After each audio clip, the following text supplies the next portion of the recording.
I am at the Hartsfield-Jackson International Airport in Atlanta, Georgia, where President Barack Obama just made his way from Air Force One. Now he is going to the Centers for Disease and Control, where he will brief about the recent outbreak of Ebola. I am on the 5800 block of Stafford Lane, where the Columbus Fire Department has been working to put out a fire that has damaged these two homes. Specialists pulled about 300 pounds of trash from Lake Hardin, but experts say it's not the trash that concerns them.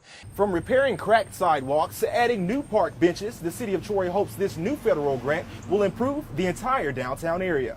A Columbus woman battles a flesh-eating bacteria that attacks the tissue underneath the skin and spreads throughout the infected area. The suds are finally flowing in the city of Troy, and residents have been waiting a while to get their first sip of draft beer. An exchange of gunfire on Winston Road has left one teenager dead and two others in custody.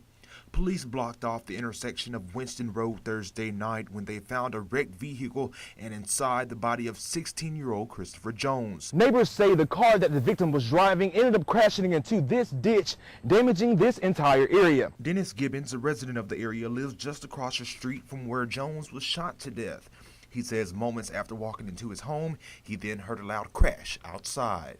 I called 911, told him you need to get here ASAP because there's a guy in the car either dead or dying. Jones's death counts as the 18th homicide in Muskogee County, and Gibbons says the crime is getting out of hand and it's just not safe anymore for him or the children of the Winston community. Columbus, the PD, the sheriff, and the mayor need to come in and clean up Winston Road.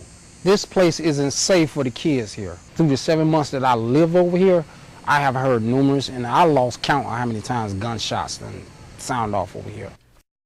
Kenneth Tarzuski, his wife, and other friends were in town for the hog rally when a fatal accident changed their lives forever. One witness says the best way he can describe the accident is the motorcyclist being sucked under the SUV.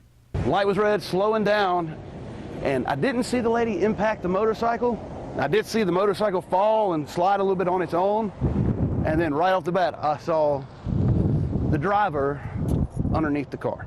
Court says the cyclist was dragged about 25 feet down this intersection, and the markings just across the street can prove just that. He had no way to come off the motorcycle other than the way he went, and she was changing lanes when she clipped him, so the way she did it, it pretty much pushed him into her vehicle more, and so when he went off, he went that direction, kind of under and in front, and that's all. I mean, it's nothing he could have done. You know, it's not Indiana Jones. This is a true story, you know. Court says Tarzuski stopped breathing for several minutes, forcing him and others to perform CPR until responders arrived to the scene. About 4 minutes after we called the ambulance, the motorcycle rider stopped breathing. And he stopped breathing fairly dramatically. You know, he was taking very large, deep, labored breaths, and then nothing. A Columbus veteran will soon be on his way to London, England to compete in Prince Harry's upcoming Invictus Games. Retired Staff Sergeant Jeremiah Means tells me how he was given this opportunity. My wife had ended up finding something in an email that was inviting me out to the Air Force Wounded Warriors Adaptive Sports Camp. So that's how I got involved with all the events I'm doing, and that's how I'm getting on this opportunity to go to London. Before deploying, Means received 2 pre-deployment shots, a general flu vaccine and pertussis, a whooping cough in 2009, which would soon send Means into medical care and spending over 2 months in the hospital.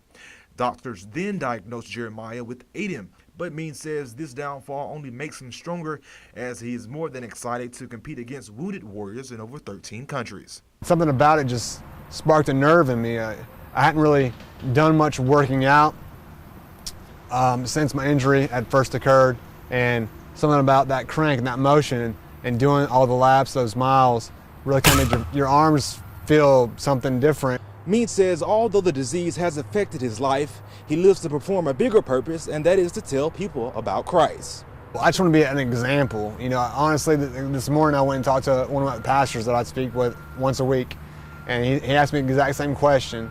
And he said, what's my goal? My goal is the same goal I've always had when I get around wounded warriors. A lot of them don't have hope. They honestly, they look at their loss of limb or their loss of ability, and they don't see, there's hope on the other side. So the thing is that we're bringing wounded warriors from 13 nations together.